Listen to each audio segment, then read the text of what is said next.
여론조사로 만나보는 민심의 선택 배수진 시간입니다. 네. 안녕하십니까. 좌고우면하지 않는 배추도사 배종찬입니다. 그리고 수. 좌충우돌 시사평론가 김수민입니다. 자, 오늘 여론조사도 역시 한동훈 국민의힘 비대위원장 비대위원장을 할게요. 뭐 아직 계속 한동훈이 공식 거예요. 임명 안 됐지만 네. 어쨌든. 예. 1시에 뭐 네. 전국이 투표 결과 나온다는데 네. 뭐 그걸 뭐 그건 그냥 절차적인 요식행위니까. 바꾸겠어요. 네. 예. 갑자기 여기서 뭐 부결 이렇게 될 확률은 0.0000001%니까. 네. 어쨌든 오늘의 주제는 결국 이 당 대표잖아요. 비대위원장은. 항상 전당대회 이루어지고 당 대표가 취임하면 어떤 당일이지 컨벤션 효과라는 게 있는데 이게 수치로 딱 드러나는데 이번에 한동훈 비대위원장도 전당대회는 아니지만 실질적인 당 대표가 됐다. 컨벤션 효과가 얼마나 있을까? 이거 좀 보려고 그러거든요. 컨벤션 효과라고 봐야 되겠죠. 네. 자, 일단은 뭐 이제 비대위원장으로 누가 적합하냐 이걸 물어본 거라서 사실 뭐 그런 게 컨벤션 있었어요? 네. 효과의 의미는 이따 소개해드릴 다른 조사일 텐데 오늘 소개해드릴 모든 조사는 중앙선거여론조사 심의위원회 홈페이지에서 확인 가능합니다. RN서치가 CBS 노크뉴스의 의뢰로 20일부터 22일까지 실시한 조사예요. 무선 RDD 자동응답 조사고요.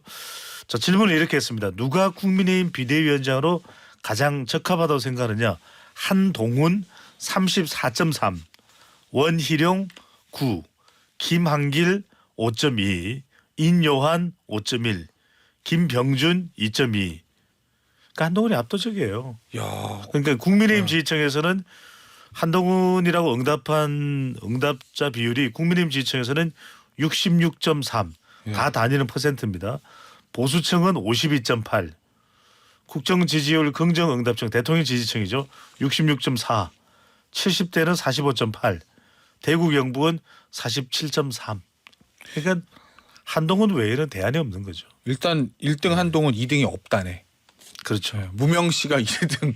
그러니까 다른 후보에 비해서 압도적인 지지를 받은 건데 그런데 이제 보면 수민킴 네. 이 보면은 이거 있잖아요. 대부분 국민의힘 지지층, 보수층, 국정 지지율 긍정응답층, 70대 대구 경북. 전통적인 국민의힘 지지층에서는 압도적인 지지를 받은 건 알겠어요. 민주당 지지층에서는 당연히 안 좋게 보겠죠. 네. 그러면 가운데 우리 중도층, 스윙부터라고 불리는 층에서는 어때요? 일단 이 조사의 데이터를 살펴보면 네. 비대위원장 누가 적합하냐 이 질문에 지지 정당이 없다고 밝힌 사람들 중에 40.2%는 없다. 네. 네, 그렇게 밝혔고 한동훈 전 장관이 17.1%. 아, 정도. 지지 정당 없당층에서 이게 이제 네, 무당층이군요. 무당층이죠. 네. 그리고 이제 네. 무당층하고 범주는 좀 다를 수 있는데 중도층도 있습니다. 자신의 정치 성향이 중도다라고 네. 밝힌 네. 이 사람들 사이에서는 이제 없다가 31.5%, 한동훈 전 장관이 32.0% 이 정도 나와 있고 네. 일단 뭐 저는 그 정도 수준인 것 같아요. 뭐 확실하게 알 수는 없다. 중도층이 이제 확실하게 중도 확장성이 한동훈 전 장관에게 있느냐 했을 때 의문부호가 달릴 수 있다. 근데 의문부호가 두 가지 의미가 있는 거죠.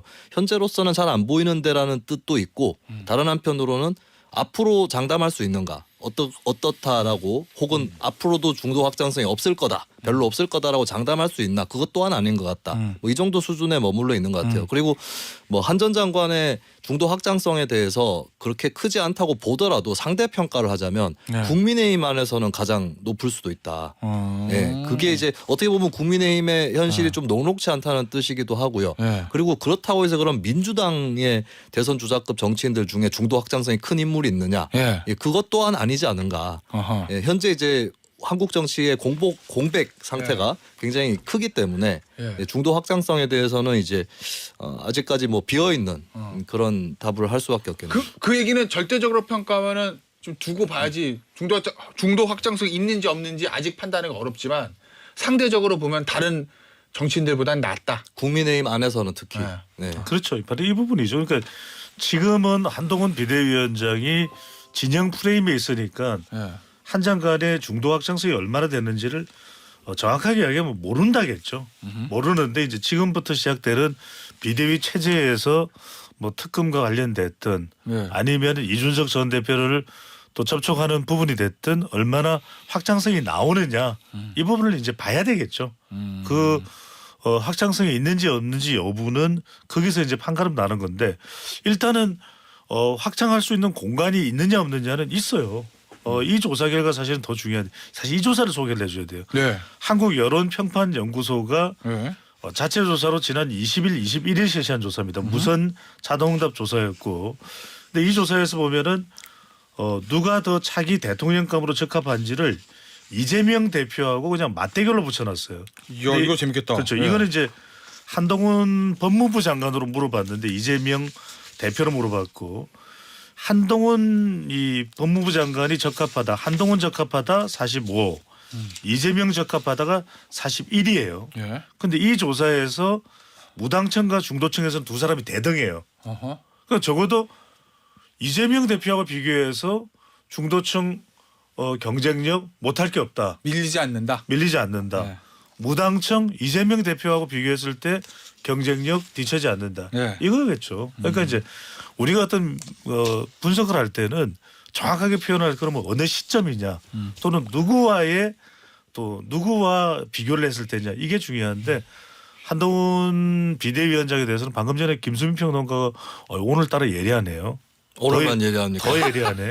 그 이야기 할 줄 알았어요. 네. 그래서 이제 지금 일단은 지켜봐야 될 것 같아요. 있는지 없는지는. 알겠습니다. 정당 지지도는 어때요? 지금 저 한동훈 비대위원장 얘기 나온 다음에 좀 반영된 게 있어요? 그렇죠. 이제 정당 지지율도 조금 변화가 있는데 네.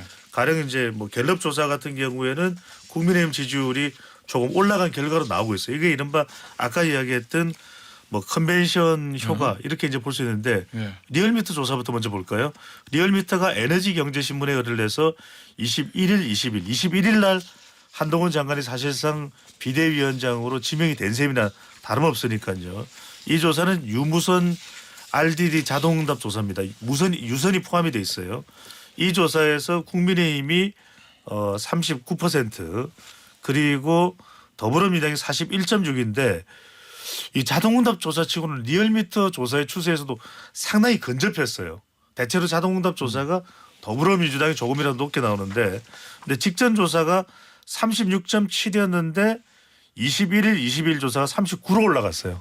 네. 이건 뭐 다분히 다른 것보다는 조금이라도 지지층이 더 결집하는 그런 세부 응답자 결과로 나오거든요. 이게 이른바 우리가 최근에 많은 분석하는 사람들이 이야기하는 신상 효과라고 이야기를 하는데 주목도가 높아졌죠. 관심도가 한동훈 비대위원장 관련으로 해서 높아지면서 지지층이 더 결집을 했다. 이렇게 봐야 되겠죠. 알겠습니다. 여러 조사들을 차분히 살펴봐야 될 것 같아요. 어떤 여론조사나 보면 이제 서울경제신문이 한국갤럽에 의뢰해서 12월 18일부터 19일 이렇게 조사를 한 것에서 보면은 이제 네. 국민의힘이 34%, 민주당이 40% 이렇게 나왔고 전주에 비해서 좀 격차가 조금 더 벌어지는 그래요? 예, 네. 그런 조사도 있었거든요. 그래서 조사 시점이 조금 달라요. 이거는 이제 네. 18일, 19일이니까 네. 한동훈 비대위원장이 사실상 지명된 사람이나 다름없는 건 21일이니까 네. 조금 이게 조사 시점에 따라서도 차이는 있을 수 있어요. 네. 그 연말 연초에 여론조사 기관들이 많이 돌리죠. 여론조사. 그렇죠. 신년 여론조사. 신년조사 이제 뭐 지금쯤 시작을 해서 네. 한 29일, 30일쯤 마무리되고 네. 보통 이제 방송 3사 같은 경우에는 뭐 1월 1일자 또는 이제 다 다루지 못하면 SBS 같은 경우에는 1월 2일자까지 넘어가서도 보도가 되죠. 알겠습니다. 다음 주 배수진 시간에 그 여론조사 얘기 좀 해보겠네요. 그 여론조사 보면은 뭐 다음 총선 때 어디를 지지하실 겁니까? 정권 심판론입니까? 지원론입니까? 다 물어볼 거 아니에요. 미래 권력으로서는 누가 맞는 거 적당한 것 같습니까? 다 물어볼 거니까. 지금 김태현이가 이야기한 이 방금 전에 이 한국 여론평판연구소가 물어봤던 이재명 대표와의 이 맞대결을 상당히 많이 물어볼 거예요. 그래서 이른바 여기서 핵심적인 건 뭐냐면 기존에 우리가 내년 총선 구도를 윤석열 대 이재명이라고 그랬단 말이에요. 근데 네. 한동훈 비대위원장이 등장하면서 지금 약간 조사 결과상으로만 놓고 보면 한동훈 대 이재명으로 판가리가 되는 셈이에요. 프레임이. 그렇죠. 예. 이것도 상당히 우리가 주목해서 봐둬야 될 부분입니다. 그러면 그 얘기는 이 얘기예요. 지난 대선 시즌 2가 아니라 다음 대선을 미리 땡겨서 보는 총선이 될 수도 있다. 너무 제가 과장한 건가? 중첩돼 있다고 봐야 되겠죠. 네. 완전히 다른 시즌은 아니고 네. 지난 시즌에 잔상이 남아 있고 네. 잔상이 이제 뚜렷하게 남아 있는 가운데서 거기에 이제 중첩돼 있다 정도로 요약할 수 있지 않을까. 저는 여전히 그래도 네. 국민의힘의 지지율을 좌우하는 것은 윤석열 대통령이라고 총선이다라고 봅니다. 총선이라는 것은 언제나 회고 선거, 그러니까 지나간 어떤 기간을 심판하는 정리하는 선거의 성격을 갖고 있었고, 특히 이제 정권 중반기에 치러지기 때문에 이 구도가 이제 한동훈 대 이재명으로 넘어가기는 어려울 거다. 박근혜 비대위 얘기를 최근에 많이 하잖아요. 근데 박근혜 비대위의 경우 2012년 총선 때 등장을 했는데 바로 그 해에 대선이 있었거든요. 예, 그런 경우는 이제 구도가 뭐 박근혜 대 민주당 이렇게 짜이는 거지만 현재는 또 정권 후반은 아니기 때문에 한동훈 대 이재명 이게 진짜 완전 밑그림일 것이냐. 예, 그래도 밑그림은 윤석열 대 이재명의 성격이 있다. 이렇게 볼 수 있겠습니다. 그 뉴스의 주목도를 보면 될 것 같아요. 가령 오늘 같은 경우에도 우리가 여론을 분석하면서 또 앞서 대담에서도 보면 윤석열 대통령 관련된 뉴스가 별로 없어요. 그러니까 이게 한동훈 비대위원장이 등장하면서 한 비대위원장 쪽으로 뉴스 대부분이 쏠릴 거예요. 그러면 뭐냐, 결과적으로는 유권자들은 얼마나 뉴스에 노출되는 빈도에 따라 영향을 받거든요. 그래서 제가 말씀드리는 것은 그게 그 판도가 윤석열 대 이재명 판도가 사라지지는 않겠지만 다분히 한동훈 비대위원장 대 이재명 대표의 대결 구도가 더 부각이 될 거예요. 네.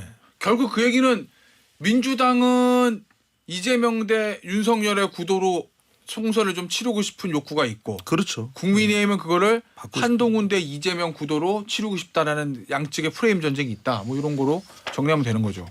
알겠습니다. 자, 다음 주제 좀 보죠. 내일 요새 뭐 매일 하나씩 있어. 오늘 저 국민의힘 전국위원회고 전국위원회가 열리고, 내일은 제가 보니까 아침에 국회 저 소통관 허은하 의원이 잡아놨다고 그러더라고요. 네. 현역 의원이 잡아야 되니까 허은하 의원이 기자회견 하진 않을 거고 이준석 전 대표가 아마 탈당 기자회견 할 거다. 뭐 이렇게 예상들이 되는데 어떻습니까? 이준석 전 대표 지금 움직임은 어떻게 파악하고 계세요? 일단 두 가지가 중첩이 돼 있는데, 첫 번째는 이준석 전 대표가 탈당을 철회할 만큼의 상황이라든지 명분 이런 것들이 주어지지 않고 있다라고 하는 게 첫 번째가 있는 거고. 국민의힘 쪽에서 변화가 없다. 네, 근데 두 번째는 탈당의 동력이랄까, 여론의 관심 이런 것들이 한 뭐 2, 3주 전에 비해서는 사그라들지 않았는가. 네. 어쨌든 시선을 한동훈 비대위 쪽으로 뺏긴 건 맞기 때문에 네. 여기서 조금 어느 정도는 난처한 상황이 된 것 같고, 근데 다만 얼마 안 남았어요, 시간이. 네, 그 전까지 그 결심을 되돌릴 수 있을까? 아마도 거의 어렵지 않을까 싶습니다. 그 얘기는 지금 안 나가고 있자니 명분이 없고, 주저앉을 명분이 없고, 나가자고 하니 지금 실리가 좀 없는 것 같고, 이 얘기인 거예요 지금? 양쪽 다 나가는 것도 어렵고 좀 맞닥지 않고. 실리가 나가는 거에 있어서 실리가 이제 뒷받쳐주는 어떤 세력이라든지 이게 그래서. 부족하다라고 하는 거죠. 그리고 이제 차이가 국민의힘의 3총리 같은 존재가 없어요. 민주당 같은 경우는 3총리가 있어가지고, 예를 들면은 민주당은 정세균 전 총리나 김부겸 전 총리가 어떤 절충안이라든지 이런 것들을 내놓으면서 혹은 추상적으로라도 이재명 대표도 통합에 신경 써라 이렇게 가면 이낙연 전 대표가 탈당을 뭐 철회하진 않더라도 늦출 수는 있어요. 근데 이준석 전 대표는 탈당을 늦출 만한 요인도 보이지 않습니다. 그러니까 예를 들어서 한동훈 비대위원장이 아니라도 네. 뭔가 이준석 전 대표를 좀 주저앉게 이렇게 눌러앉게 할 그렇죠. 움직임을 가져다줄 사람이 전혀 없다. 당의 원로이면서 중량감이 있는 인사들 중에 한동훈 전 장관한테 그 이준석 전 대표를 좀 만나라. 빨리 만나야 된다. 이렇게 얘기하는 인사가 또 보이지 않는 거죠. 결국은 지지율로 보면 될 거예요. 왜냐하면 지지율. 한동훈 비대위가 여러 조사에서 국민의힘 지지율이 더불어민주당을 훨씬 앞서가는 상황이 된다. 이건 가정입니다. 네. 그러면은 별로 손잡을 만한 이유와 동력이 없겠죠. 그런데 국민의힘도 좀 지지부진하고 한동훈 비대위원장의 정치력도 의문스럽고, 근데 반면에 이준석 신당 지지율은 계속 10%대 정도를 유지한다 그러면 손 잡으려고 그러겠죠. 그러니까 결과적으로는 내일을 되돌리기는 지금 되돌리기는 어려울 것 같아요. 왜냐하면 내일 신당 창당은 이준석 신당 창당은 가셔야 된다. 신당이 진행되는 과정에 한동훈 비대위원장과의 어떤 만남이 예상이 되겠죠. 근데 이때 중요한 게 서로 부족해야 만나요. 서로 충분하면은 굳이 만날 이유가 없겠죠. 그래서 지금 이 데이트상으로 보면은 이준석 전 대표가 한동훈 비대위원장의 두 사람이 지금 띠동갑이에요. 12살 차이가 나요. 네. 그래서 누가 그런 얘기를 합니다. 오바마의 12살 차이가 한동훈, 한동훈의 12살 차이가 왜 이준석인데 갑자기 오바마가? 아닌데 세 사람이 공통점이 있어. 네네. 세 사람이 다 모비딕을 좋아해요. 아 진짜입니까? 그래서 모비딕 뭐 개모임을 하는지 아닌지 모르겠는데 나 이 기사 보긴 봤어요. 그래서 어, 지금 보면은 이준석 전 대표도 모비딕 좋아한대요. 그래서 데일리안이 이 여론조사 공정에 의해서 지난 11일, 12일 실시한 조사 결과를 보면 이게 이제 추세 조사가 있는데 이 같은 조사 기간이 진행될수록 이준석 신당의 지지율이 좀 낮아진다는 거예요. 왜냐하면 이게 그래서 최근에는 이준석 전 대표 이야기가 별로 없잖아요. 네. 오로지 한동훈 쪽에 다 몰려 있어. 그렇죠. 그러니까 이게 이제 점점 그렇게 되는 이게 상황인데 내일이 이제 분기점이 될 거예요. 내일 뚜껑을 열었는데도 별로 주목도가 없다. 그러면 이준석 전 대표도 난감한 거예요. 자기를 보고 찾아온 사람들을 당선시켜줘야 되는데 이준석 이름값이 크게 확장이 안 되면 이건 곤란한 상황이 되거든요. 그러면 한동훈 비대위원장과 모종의 뭔가 협력을 서로 이제 양쪽에서 다 시도해보는 그런 결과로 갈 텐데 이것도 역시 마찬가지로 1월 말까지 한동훈 비대위원장이 이끄는 국민의힘 지지율이 별로 안 나오면 협력이 될 것이고 지지율이 훨씬 예상보다 잘 나오면 굳이 협력을 할 이유가 있을 것 같아. 뭐 이런 이야기가 나오겠죠. 그 얘기는 지금 추세로 보면 이준석 전 대표의 신당은 예전보다는 좀 힘이 약해진 것 같고 결국 그런 필요성을 느낄 거고 나간다 하더라도 결국 국민의힘이 앞으로 지지율 어떻게 유지해서 한 비대위원장이나 국민의힘 쪽에서 이 전 대표 땡겨와야 되는 거 아니야? 그 필요성이 생기느냐 그게 관건이라는 말씀이신 그렇죠. 거죠. 그런데 이제 우리가 선거공학적으로 보면 이준석 전 대표 손을 잡는 게 분명 총선에는 국민의힘이 더 유리해요. 그래야 왜냐하면 이탈하는 표를 차단할 수가 있고 그 상징적 의미도 있거든요. 그 상황을 보면서 중도층이나 무당층이나 수도권이나 2030 MZ세대가 더 유입될 수가 있겠죠. 근데 국민의힘 계산법이 간단하지만은 않을 수 있는 게 이준석 신당 우리가 여론조사로 몇 차례 분석을 해봤지만 국민의힘 지지층만 잠식하는 게 아니라 민주당 지지층도 잠식을 하는 거거든요. 네. 근데 만약에 국민의힘이 이렇게 계산을 한다라고 한다면 그러니까 이준석 신당으로 잠식될 수 있는 국민의힘 지지층은 한동훈 카드로 지켰다. 네. 근데 이준석 신당은 그래서 나가서 주로 민주당 지지층을 더 잠식할 거다. 네. 이 계산이 서게 되면 네. 국민의힘에서도 그렇겠네. 이준석 신당하고 다시 재통합을 한다거나 이러지 않을 수 있죠. 그냥 나가줘서 민주당 지지층 좀 잠식해줘. 예, 이렇게 계산이 작동할 수도 있다는 겁니다. 알겠습니다. 자 마지막 주제가 될 것 같은데 이 김건희 여사에 관련된 특검법 여기에 대한 여론 반응은 어떻습니까? 이 반응이 이 서울경제신문이 한국갤럽에 의뢰해서 지난 18일, 19일 실시한 조사입니다. 휴대폰 가상번호 100% 전화 면접 조사였고요. 김건희 여사 특검법을 도입해야 한다는 의견이 67%로 압도적이에요. 그럴 필요가 없다 28%. 그래서 이 대응이 28일 날 예정돼 있잖아요. 이 특검법 통과가 될 것이다. 그러면 한동훈 비대위원장의 첫 관문이자 가장 큰 관문이라고 봐야 되겠죠. 이걸 어떻게 대응하느냐에 따라서 네. 지금 근데 SBS 뉴스를 통해서 나오는 이야기를 보면은 대체로 대통령이 뭐 불쾌감을 표시했다. 뭐 이런 이야기가 나와요. 경로가 불쾌로 바뀌어서 전달되고 있어요. 지금. 그래요? 네네. 네, 무슨 언론에서 말이에요? 스스로 고친 건지 네. 처음에 언론에 보도될 때는 경로라고 보도가 됐잖아요. 그 총선후 특검설 여기에 대해서 네네. 네. 그렇죠. 이제 수정 제시한 것도 말이 안 된다. 뭘 그렇게 뭐 이런 이제 대통령의 반응이 나왔다는 이야기인 거죠. 이걸 그래서 한동훈 비대위원장이 대통령과 차별을 하느냐 네. 안 하느냐 이게 관건이라는 이야기가 나오죠. 어떻게 할 거로 전망하십니까? 한동훈 장관이. 한동훈 비대위원장. 현재로서는 국민의힘 당정 간의 대화에서 그냥 반대하는 걸로 정해져 있다고 하는데 네, 오늘 아침만 보도가 됐더라고요. 한 전 장관이 모종의 뜻이 있다고 해도 이것을 바꿀 수는 없을 거로 보여요. 그러면 대통령의 거부권 행사를. 일단은 12월 28일 본회의에서 국민의힘 차원에서 반대하는 거. 근데 이제 그 다음에 대통령 거부권 행사 전까지 네.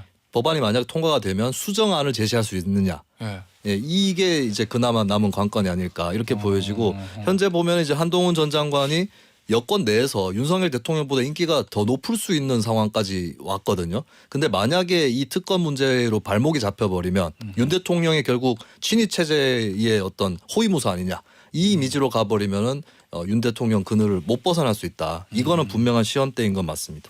김태현 앵커의 의견을 듣고 싶은데 저요? 여쭤볼 수는 없을 것 같고 알아도 모르는 척, 몰라도 아는 척. 진행자의 순간. 저는 좀 다를 수 있다고 봐요. 첫 번째는 뭐냐면 짧게 말씀드리면 우리 끝날 시간이 다 돼가서 첫 번째로는 지지율이 중요한데 한동훈 비대위원장이 처음부터 이걸로 인해서 타격을 받으면 안 될 것이다. 네. 그 뭔가 다를 것이다.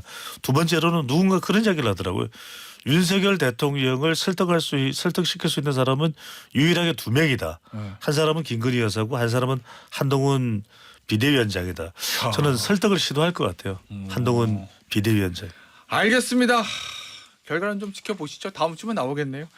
오늘 배수진은 여기서 마무리하도록 하겠습니다. 배종찬 소장, 김수민 평론가였어요. 감사합니다. 네, 고맙습니다. 감사합니다.